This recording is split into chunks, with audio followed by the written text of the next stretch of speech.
Minute KTR గారు 1 minute మాట్లాడండి. Yes sir.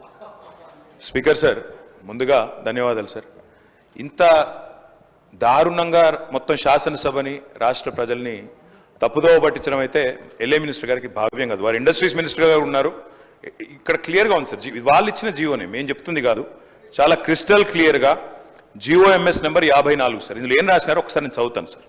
ఏం రాసినారంటే, రంగారెడ్డి జిల్లా alienation of the government land to an extent of 400 acres in survey number 25 at Kancha Gachibowli village, Serlingampalli, in favor of TGISC for the purpose of development of IT, etc.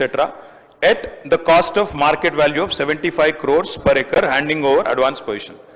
75 కోట్ల చొప్పున 400 ఎకరాలు దారాదత్తం చేస్తున్నాము అని చెప్తే 75 కోట్లకు ఇస్తే అది అమ్మినట్టు కాదా సార్? నెంబర్ 1. రెండోది, బట్టి విక్రమార్క గారేమో మేము అసలు ఒక్క గజం భూమి అమ్మలేదన్నారు. 400 ఎకరాల భూమి అమ్మినట్టుగా ఇప్పుడే హరీష్ రావు గారు చాలా స్పష్టంగా ఈ జీవో ద్వారానే అమ్మారు అని స్పష్టంగా మీరే చెప్తా ఉన్నారు.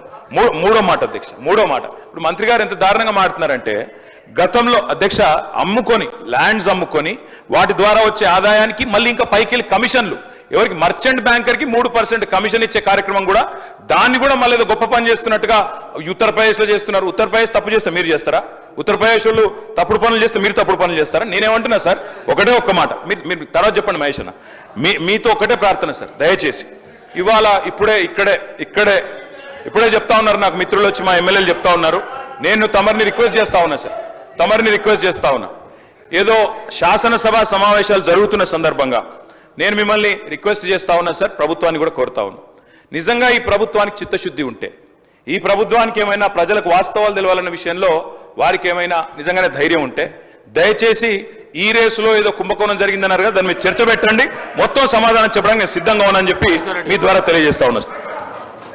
అధ్యక్ష